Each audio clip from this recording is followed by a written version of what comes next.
Wammo breakfast, 14 minutes past 9 now. And it's time to go into a galaxy far, far away.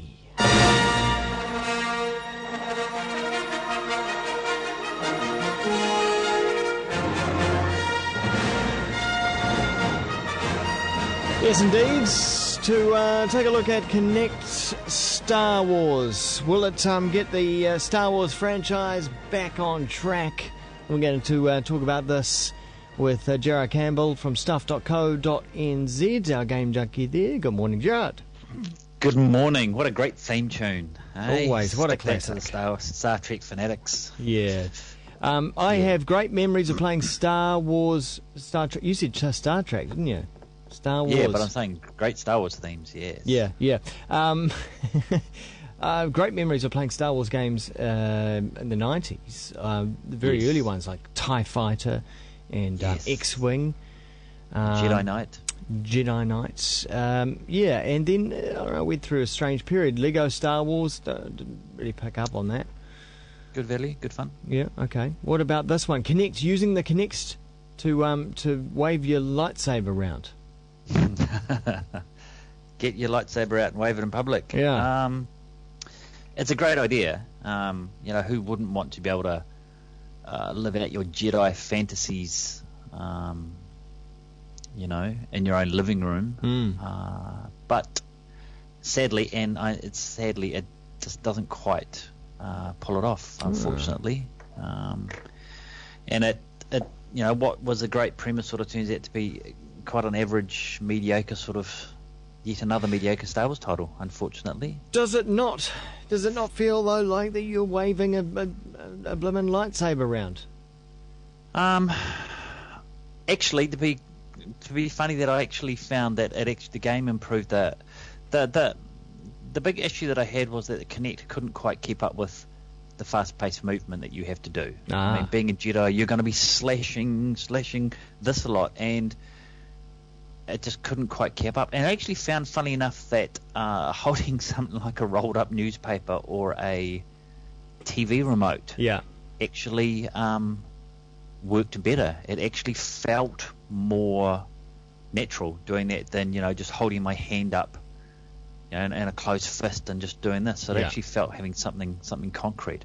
Could the Kinect cope with that? The fact that you were holding something, it didn't disrupt its detection of you? Well, no, it didn't, but I think perhaps for me it was probably mental as well, that I'm actually mentally I'm holding something physical, so that I do think that I'm holding a lightsaber.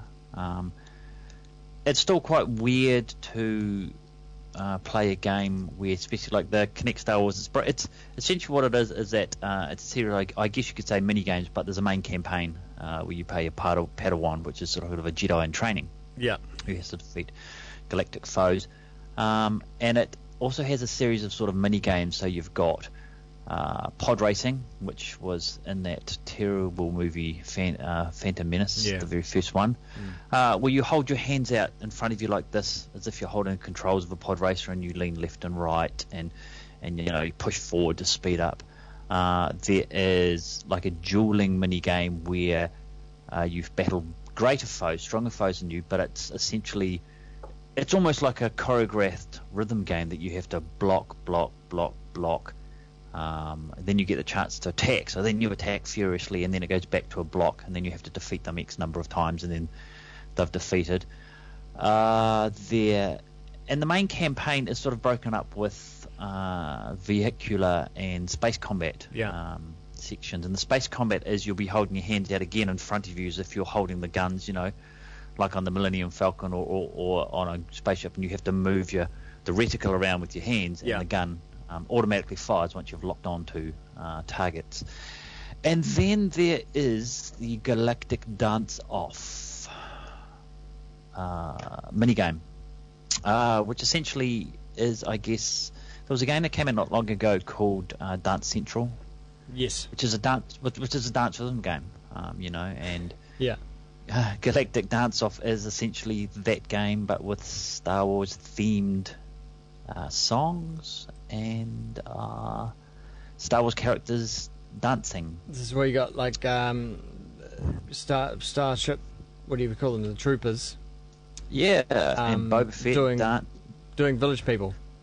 Yeah, doing Village, and there's one of the songs is called, if I can remember, It's Fun to Be in the Empire Today, to the theme song of YMCA by Village People. And it's a wee bit jarring for an old school Star Wars fan to see characters like Han Solo and Boba Fett, that most feared bounty hunter in the galaxy, busting a move on the dance floor. Yeah. So I think for me, great concept. I think the concept and the idea was great because everybody wants to be able to play as a Jedi, if you're a Star Wars fan, but it just unfortunately just doesn't quite work. Unfortunately. Well, that's a shame. Well, what about for kids? Because it seems like it maybe is targeted towards a younger audience. It is. My son, who's 12, had a crack at it, and we did some co-op, and he didn't like it very much. And I assume he's the target audience. He sort of had enough after about half an hour, sort of thing. So, bummer. Yeah. It's. I'm sure it'll appeal to the young kids. Those that really are into their Star Wars canon and stuff now, but yeah, for old school gamers, perhaps not. Okay. But yeah, it's a wee bit of fun, but yeah, just continue, in my opinion, and it's only my opinion, of course, continues the trend of new Star Wars games being fairly mediocre. The downward decline, which is unfortunate.